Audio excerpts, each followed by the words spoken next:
আসসালামু আলাইকুম বন্ধুরা, স্বাগতম তাজ অ্যাগ্রো ফার্মের আজকের নতুন ভিডিওতে। আজকের দিনটা আমাদের জন্য অনেক বিশেষ, কারণ প্রথমবারের মতো আমরা হাঁসের বাচ্চাদের মুক্ত আকাশের নিচে খেতে দিচ্ছি। এই ছোটো বাচ্চাগুলো এতদিন খামারের ভিতরে ছিল, আজ তাদের একটু খোলা হাওয়া আর প্রাকৃতিক স্বাদ নিতে নিয়ে এসেছি বাইরে। দেখুন বন্ধুরা, এদের খাওয়ার আনন্দটাই সত্যি দেখার মতো। মাটিতে ঠুর দিয়ে কেঁচু ঘাস আর ছোটো ছোটো পুক খুঁজে খাচ্ছে। এটাই প্রাকৃতির খাঁটি খাবার, একদম প্রাকৃতিকভাবে বড় হওয়ার। আমরা সবসময় চেষ্টা করি যেন এদের স্বাস্থ্য ভালো থাকে, খাবারে যেন কোনো কেমিক্যাল না থাকে। মাঝে মাঝে এদের এমনভাবেই বাইরে ছেড়ে দিলে রোগ প্রতিরোধ ক্ষমতাও বাড়ে আর মনটাও প্রফুল্ল থাকে। কিন্তু একটা বড় সমস্যা হচ্ছে বন্ধুরা, আমাদের খামারে চিলের অত্যাচার অনেক।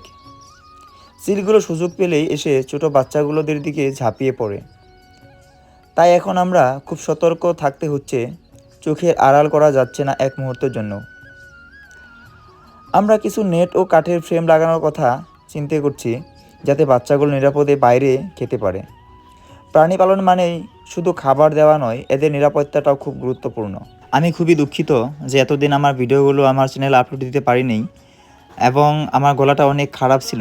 খারাপ গলার জন্যই আমি ভিডিও শ্যুট করতে পারি নাই এবং ভয়েস ওভারও করতে পারি নাই। আজকে আপনারা নিশ্চয় বুঝতে পারতেছেন যে আমার গলাটা অনেকই খারাপ হয়ে রয়েছে।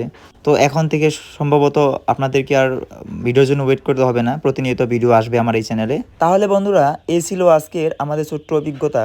প্রথমবার মুক্ত আকাশের নিচে হাঁসের বাচ্চাদের খাওয়ানো আর চিলের সাথে যুদ্ধর গল্প। যদি ভিডিওটা ভালো লেগে থাকে তাহলে অবশ্যই লাইক, কমেন্ট আর সাবস্ক্রাইব করবেন আমাদের তাজ অ্যাগ্রো ফার্ম চ্যানেলটিকে। আবারও দেখা হবে পরের ভিডিওতে। ততদিন সবাই ভালো থাকুন আর খামারের প্রাণীগুলোদের মতো প্রাকৃতিকভাবে ভালোবাসতে শিখুন, প্রাকৃতিককে ভালোবাসতে শিখুন।